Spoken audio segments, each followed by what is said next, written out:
Thursday. We going to go right into it today and open it up to questions as always. Anybody's having any issues, problems, concerns, or things that we want to talk about as a group, please type them into the question and answer boxes. Thank you everyone for attending. Some different things going on, lots of turmoil, lots of questions. There's announcements. We've got all of the Pelosi nonsense in the news, and oh my goodness gracious, it's just crazy from a political landscape what's going on and what we're going to be experiencing. Still, as of today, I had even a bunch of people asking me yesterday, and what's going to happen with these changes and this new plan and the Senate plan and all of that good stuff. And, really the answer is nobody knows. So we still don't know what's going to happen. We don't know what the answers and the responses are going to be. They have been talking about the continuation of the, of the cost share reductions for at least another season, possibly two. It looks like that's gone through and everything is going to be hunky-dory, so that means that we're going to be in business. It means that we'll still have competition on the landscape of our health insurance and maybe even more. Filings were due yesterday. I was looking for any type of announcement for filings being extended. Didn't see anything, and did do a little looking, but did not find anything. So looks like we're going to be business as usual this year. Now we just got to wait for product. We got to wait for compensation. We've got to wait for all of the details. As we all know, the devil is always in the details as far as what's going on and what's going to happen. So for today's meeting, I do want to review the document that was the Agent Service Bulletin that we had delivered to us last week through Florida Blue, and this is for the identity matching and the new stuff. So I'm going to pull it up. I guess my first question is, did anybody not look at this document? Agent Service Bulletin, very important. You really need to get into it. Did anyone not look at that document that was released last week? Great, so we barely really need to even go through this. It's fantastic. So everybody can hear me, right? You have audio? Do we have audio? Thank you, perfect. Just making sure we weren't all sleeping. Okay, so we have this document that came out. This document was from Florida Blue as an Agent Service Bulletin, and that document basically stated what all of these changes are going to be and the changes that are supposed to go in force tomorrow. Now, like any other government process, it may not happen tomorrow, but that's when they're saying it's going to happen. So starting tomorrow, when we do applications, what we are going to be experiencing is we are going to be experiencing a change in the rules. And this document, which is about 55 pages long, you should absolutely require, and I repeat, require your staff, your agents, to go through this document. It's very good for you to spend some time and read this document and go through it with all of your agents, because they need to understand this process, how this is going to change, and the differences that are going to experience here. So with these changes, the ones that are going to be happening like now, starting tomorrow, are going to be proofing of the documentation's pre-enrollment. So I'm going to skip all this and then we'll get back to it. I want to get to what's going to really happen and how it's going to affect us. Give me 1 second as we get down to it. Just going a little slow, and screenshots. Here we go. Okay, so what's going to happen is the marketplace is going to start requiring pre-approval for a few SEPs. Now, these SEPs to start with are going to be for loss of coverage and permanent move. And if you've gone through this document, this is going to be no big surprise, but what it's stating is that before the application is actually made effective, your customers are going to have a 30-day window to provide the documentation and get approval for that loss before the policy goes in force. So what does that mean? Well, it means that if I enrolled Eddie Bagman Bagnara today on a policy looking for a 7/1 effective date for loss of coverage, when I get into that application, it is going to give me a pre-approval. And then I am going to have to upload my documentation before he is actually put in force. Now, I know as we scratch our heads, this is, the government is going to screw this up, and, well, they may, but we don't really have many choices because they're not actually going to send the file to Blue Cross for enrollment until the verification is completed. Now, they are starting with the simple SEPs, the simple ones to prove the loss of coverage and a permanent move. In phase 2, which will happen in August, I'm assuming that this is going to be based upon how good phase 1 goes. That's why they're not giving a specific date. Then we will have to do the same pre-verification process for marriage, gaining or becoming a dependent, adoption, placement in foster care, court order, or Medicaid. Now, why are they starting with these?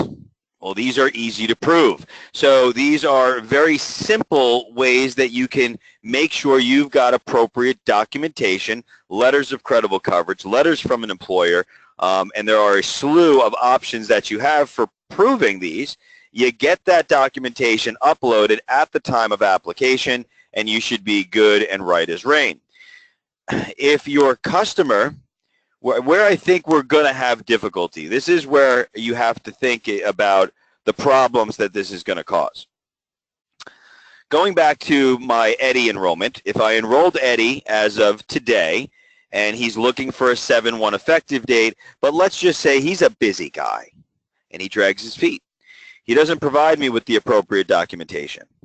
Well, what's going to happen is he's got 30 days to provide me that documentation. But if he gives it to me on 7/22, but we've requested a 7/1 effective date, his policy will be placed retroactive as a 7/1 effective date. Now, many of us that have been doing this for a while, well, we understand what's going to happen in that scenario. Well, Eddie is going to say to me, I didn't have coverage for all of July. I don't want it now. So you want to do your due diligence at the time of application to make sure you've got that documentation and make sure that he understands it. It's going to be retro. So if you don't, you have coverage as soon as you provide me this documentation, but it will be placed retroactive to the requested effective date. Okay?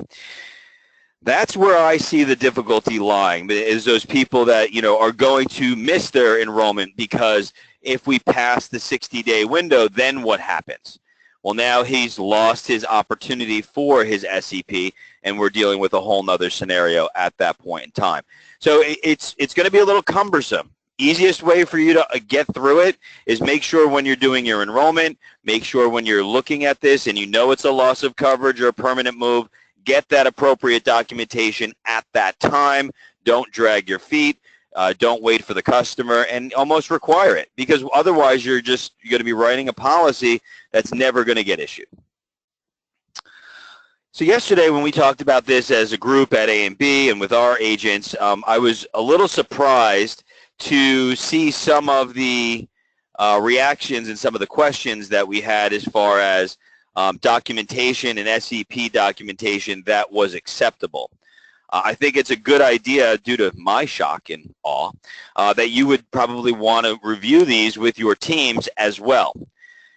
Because it doesn't have to be just a letter of credible coverage. So let me tell you about, for the loss, where it came up in conversation. A couple of agents that we have, they're talking about, they do group. I know a lot of you guys on here do a lot of group insurance. And the comment was, well, it may take them 60 days to get a letter of credible coverage from the carrier. Well, that's where you can access some of these other options, a letter from the employer, other documentation. It doesn't have to be just a letter of credible coverage. If you were termination your employment and put that along with a letter, okay, you can see copy of pay stubs with a reduction in hours. So there's lots of different ways that you can skin the cat. And you just have to make sure you've got something that will verify that SEP. Okay? Non-calendar year individual plan anniversary date. So all of our customers that are going from a qualified health plan, not too many, but if they have a plan 3 and they're migrating to a qualified health plan, they've got a bill that has an upcharge and a rate increase. That would serve as their letter of non-calendar year individual plan anniversary date. So that's, other ways that these folks can enroll.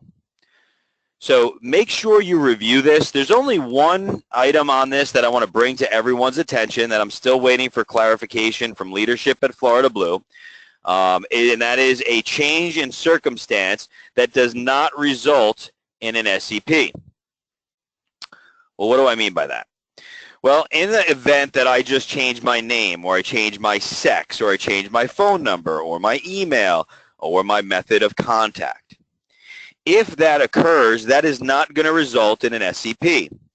And typically, we know the rule has been that if you make that change in the member's account itself, then that information is automatically posted over to Blue Cross. It's communicated to Blue Cross. However, if you make that change and you do it through the IST link, so I go into IST, I look up the application, I make that change, those changes don't adhere and don't get sent over to Blue Cross. So our guidance has always been, hey, make sure you do it directly through the member account, then it's communicated back to Blue. So when they release this document on this page that you have here, you'll see if there is a non-special enrollment change, they're saying this done by a service team. So here's my assumption when I read this. They're talking about the lovely folks at Direct Sales or Florida Blue. They go through IST because they're not going to log into a member account through corporate. And then what they're doing there is making that change in the person's non-account, but through IST. Sorry if that's confusing. They go into Blue, they go out to the marketplace, look up John Doe's application, change it to Jane Doe, and then finish the eligibility. Well, that is not communicated to Blue. You will see here that if you do it that way, it's telling you to contact the marketplace as well as Blue Cross membership and billing to make that change. Now here's my fear, is that if you do that and they call Blue Cross and say, hey, no problem, but you have to call the marketplace to make that change. We know that sometimes the information is not consistent across the different channels. So if that occurs, I really don't want your customer calling then the marketplace, end up you losing the NPN or some other hideous change occurs, and who knows what happens at that point. So I will get some additional guidance as soon as I get it from Florida Blue just to clarify that, and we'll get some information out to everybody so that way you're clear on it. Outside of that, this document is very self-explanatory. It seems very straightforward to me. So let's just see if anybody had any questions about this document that we can answer as a group. Off-marketplace plans needs documentation as well. Yes, it does. However, that documentation you're going to have that documentation and hold that documentation. But you are still going to need the documentation. You needed it now, Ellen. So, you want to make sure that you've had that documentation. You want to be bamboozling the system and saying you've got a loss of coverage because, there could be a time when you're asked for that loss of coverage because you always have to keep that. And if you always receive it, then you're good to go. A child coming off of an employer plan during open enrollment. Do we need a letter from the employer stating the child is being removed? Yes, a letter will work. So if you have that situation, Connie, as long as you have documentation, something to prove it, something that's not written with Crayola crayons and maybe on a letterhead or something that looks somewhat official, it'll probably work. Now, obviously, this is a new change, but that same documentation is the documentation you would have needed before. Now, the question I would ask one step further, and I don't know if anybody else is experiencing this, is that child is coming off of an employer plan during open enrollment. That doesn't necessarily mean they're going to get a subsidy, depending on the age of that child, why they're coming off. Is that affecting family glitch because they can't get a subsidy if that's all the case? If they're just coming off because it's too expensive or if they're aging out of it, whatever it may be, that'll all work for appropriate documentation. And remember, if they under 19, They're not getting a subsidy if it's a child-only application, especially if the parents have access to group insurance, because we could have the family glitch that would be affecting that if they're claiming the child, so on and so forth. Is there a risk that the documentation will be rejected by Florida Blue, or how will we be notified? Well, Florida Blue is not reviewing the documentation, Margot. The documentation is being reviewed by the government. So there is absolutely a potential for rejection. We see rejection all the time. I'm used to rejection at this point in my life. But with that rejection, you know, they're going to have that. It's going to be just the way it is now. They're just not going to enroll that member until it's approved. So, Margot, you enroll Ellen. As you guys do the enrollment together, you need this documentation. Application is semi-complete. Until Ellen uploads that documentation and that documentation is approved, that information will not be transitioned or sent to Blue Cross in the 834 file. Now, of course, there is the last caveat where payment has to be made. So you have to have approved application and completed application, documentation approved, and payment. All three of those need to occur. So what's the only difference? Now we enroll them, we take their money, they could have coverage for 90 days, they never prove it, now the coverage goes away because they never prove their loss of coverage, they never prove their immigration status, or same thing we're dealing with now, except we enroll them now. So for the loss of coverage, we will not be enrolling them as of yet. I have a husband and wife on a heavily subsidized plan, and the wife is listed first. Husband is 51 years old and has been approved for Medicare. I need to remove him from the plan. I processed a life change on the marketplace through Florida Blue website, and when I got to the end, it wouldn't let me proceed because we were out of open enrollment. That's because you did not have an SEP on the application. What procedure should I have done, and how would I fix this? What I did already on a life change, or do I simply remove him? Well, he's still a part of the household, Bill. So you have to take into consideration he's still part of the household. He still needs to be on the application. So what you would do is you would log into that account. You would say, Bill, I don't know their names, but let's say John and Joan. So John is the main, Joan is on there, but they're both getting coverage. You'd report a life event, and you would change who's getting coverage. So you would now say it was John and Joan before. As soon as you get who's getting coverage, Joan only. He can still be on there because he's still part of the household. He still has income. He's not dead, so you don't remove him because he needs to remain on there. When you go through that, it will give you an SEP depending on the scenario, but you're just removing him from the application, from the policy. You really don't have to do too much. Now, you do have to be conscious of when that change is going to be effectuated, because if you're removing him, it's going to remove him typically on that day. So if I did it yesterday, and we'd have to look at that and log in and see what you did exactly, but if I did it today, it would be removed from today. Does the member address change to a different county? Is that proof? Does the member address change to a different county require proof of other coverage or only proof of a move? Well, you have to have had the other coverage. The permanent move is affecting the loss. So they've had to have a marketplace plan or have something set up beforehand. So, Bill, did your first question about the Medicare, did that, sorry, it's two different bills. I thought it was the same bill. Did the first question about Medicare, removing the husband, does that make sense?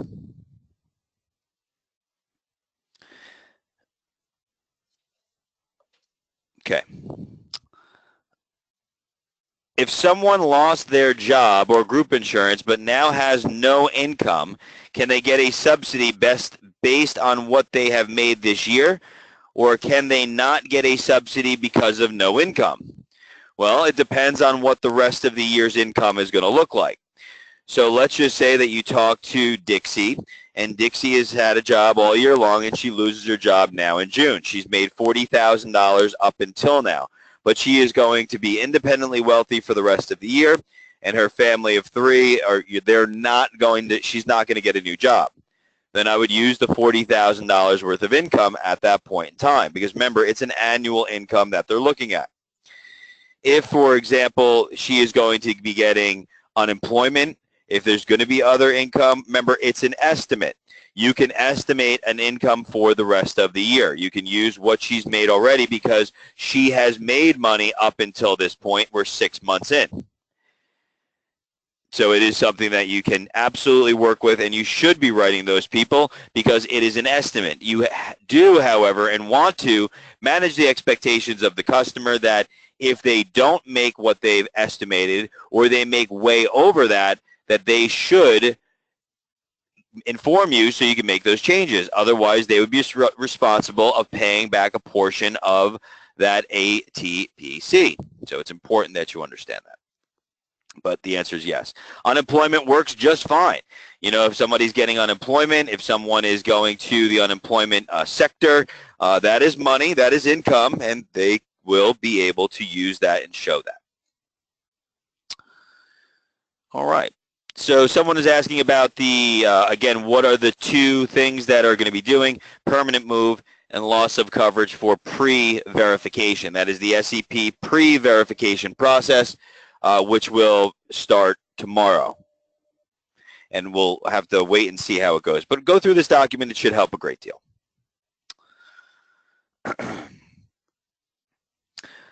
All right. Do we have any other questions about this document? I think I've answered everyone's on here.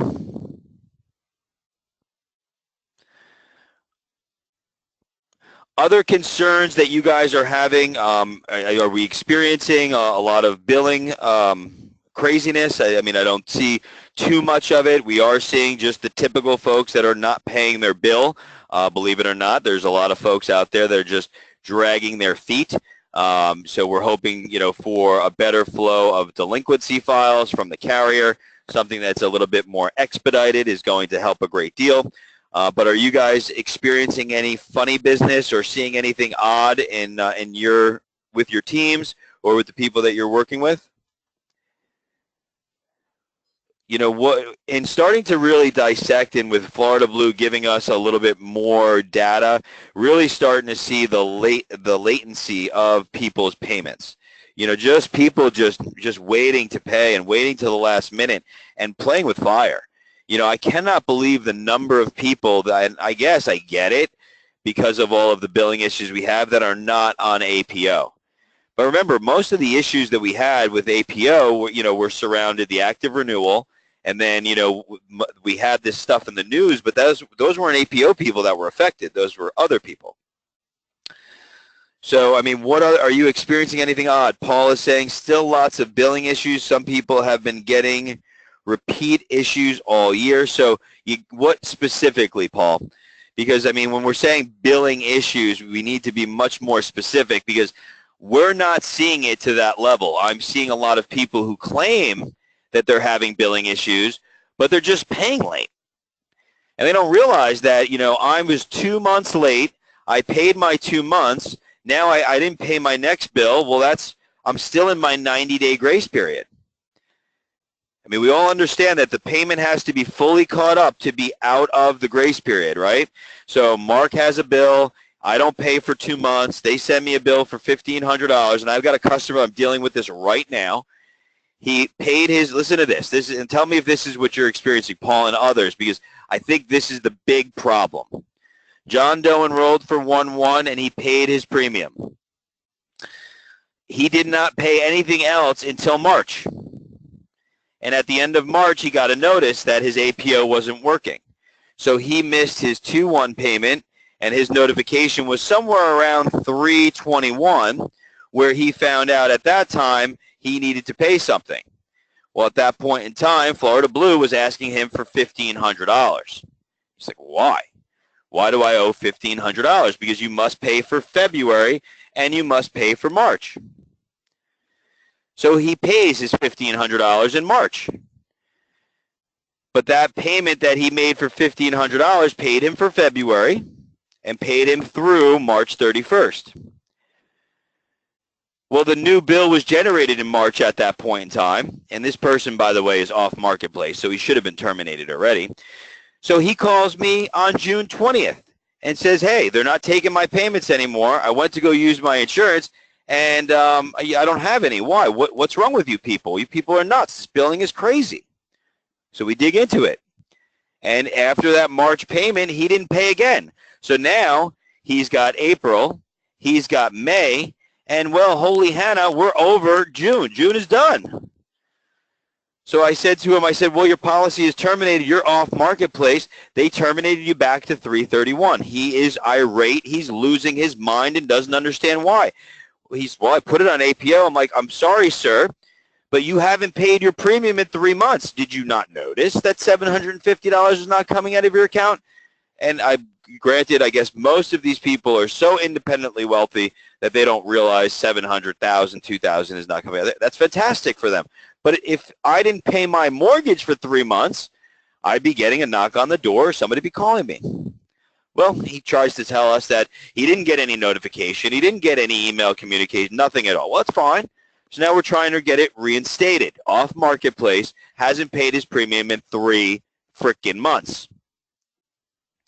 Tell him he's got to pay $2,100. Well, I don't want to pay $2,100.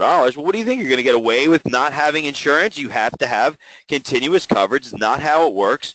So now he's more irate that he's got to pay back all the back premiums, and he says it's our fault because he was on APO and we didn't take the money.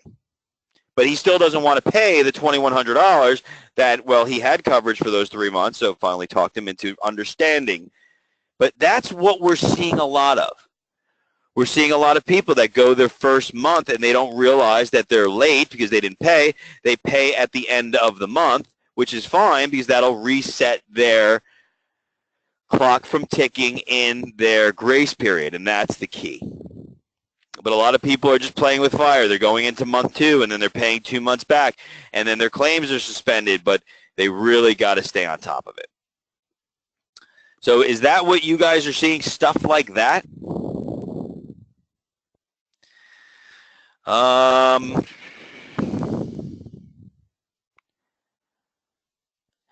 We keep getting calls from clients that are saying they are on paper bill, but they never arrive. I myself get my bills. I just know I have to pay it, obviously. Yes, and our customers should know that too, Tina. I'm not sure why your customers are saying that they're not getting their paper bill. They may not be.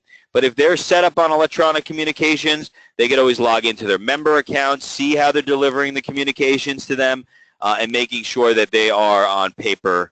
And, you know, if they're not getting it, you know, we have to get those examples. Let us know. Let Gigi know. If you verified with Blue Cross that they're on paper bill, they're telling you you're not getting a paper bill, get a reference number. We want to send that to leadership. Now, Justin, you're saying the same thing as Tina. How did they make that request? Did they request it from you? Did they log into their member account? Did they change it? That's the important thing if they did that. They have to change it in their member account as well, and there is a button for that in there. I have one client has been paying. She has not been credited by Florida Blue. They get it straightened up. Then a month later, she shows no payment for this year. We repeat the process, the same thing. Follow the results the next month. I've got a handful of those people, Paul, applying to wrong policies, getting terminated, but in the grand scheme of things, that percentage is very small. But listen, I understand the frustration because even one customer that is taking your time away, this is something that Blue Cross should be resolving.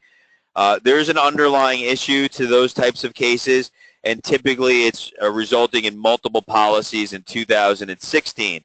Yes, I understand we are 6 months into 2017 and this crap is still going on, but it's just working through it on a case-by-case basis. Sorry, there's just no real good answer for it because we're seeing it. We still have people having their payments tied to a dental account. A lot of times, Paul, when that's happening, what we're seeing is that the member is printing their bill and barcode and going to CVS. I don't know if your particular customer is having this experience, but when they're doing that, it's applying to an old policy. And now that barcode, the way that the barcode works, if they're going to Dollar General or CVS, it's not tied to the policy, it's tied to the person. So if the person has multiple accounts, that's where it could be causing a headache. Make sense? I know it's not a good answer, but at least it's some guidance on why this could be happening. If you've got that example, Paul, I'm sure you've sent it to Ms. DeFalco. I'd love to look at that example, send it to leadership, because I hate asking anybody for examples, but if you're already communicating back and forth with Blue Cross on it and you've got a reference number, if you want to send it over to Gigi, we'll send it to leadership so that way we can, show it to them. And that's all we can do is, kind of show them where they're dropping the ball.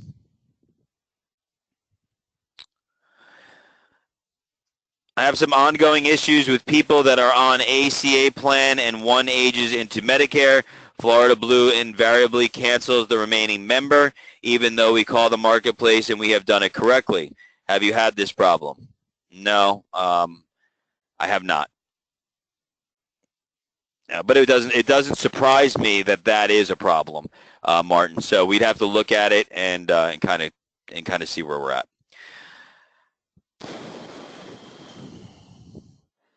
I have customers, they don't get their paper bill, they don't go online to pay it, yada, yada, yada, yada. Perfect, Ellen. I mean, yeah, that's what people are doing. So what are your solutions? I mean, you've got so many ways for these people to pay, right?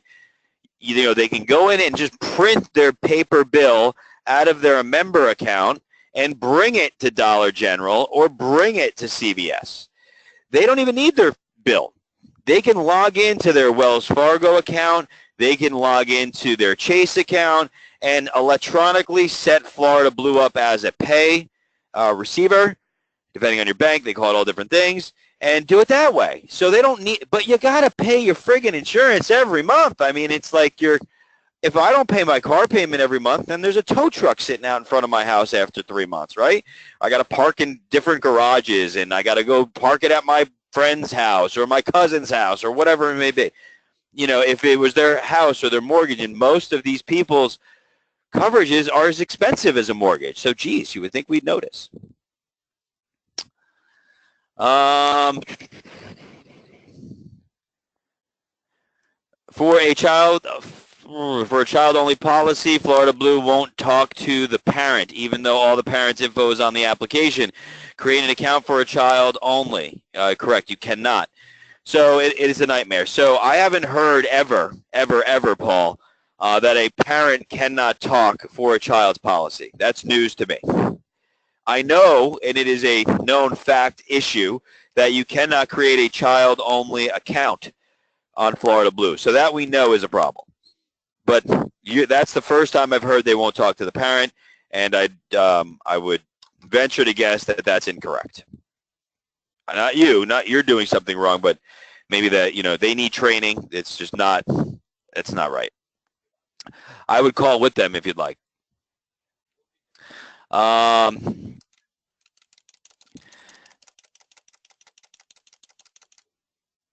right. Florida Blue will not speak to the parents. Not incorrect. Agent wanted to speak to the 1-year-old. Give me that example. Send that to me. Send me the reference number. That's a training issue. That's incorrect. I cannot even believe that's even occurring. I believe you guys experienced it, but it just really boggles my freaking mind that they would do it. Yeah, let me talk to the 1-year-old. Oh, yeah, let me put him on the phone. Yeah, what's your name? Gaga Goo Goo. Yeah, okay, great. That's fantastic. You should be, what would be even funnier? You'd be like, you are speaking to the 1-year-old. It's nuts. You can't make that stuff up. I'm sorry. All right. Do we have any other questions? I think we've got, it's a lot of moving pieces. Hopefully in the next week or two, we'll have some more information for everybody. Next week, you guys all get a break from my big mouth. I will be at a leadership conference in Vancouver, Canada. Yes, with special Scott Webb and leadership of Florida Blue. And, so we'll be up there learning about new stuff. And it was a leadership conference that they're doing there. So you guys all get a week off. That's nice. And then we will pick it up after that. 4th of July is coming. I'm sure there'll be tons of political craziness going on in the next week. So let's just, hold on tight and get ready for the ride and see how it goes. And we'll go from there. So I want to thank everybody for their time. Again, if you've got those reference numbers for the children trying to talk to a 1-year-old, please send them to Gigi because I need them. That's very important. And some of these other issues that you guys brought up, great issues that we need to report to leadership, so send them over. I want to thank everybody for their time. Everybody have a great day. Enjoy your week. Have a happy 4th of July since I won't talk to you as well. And thanks, everybody.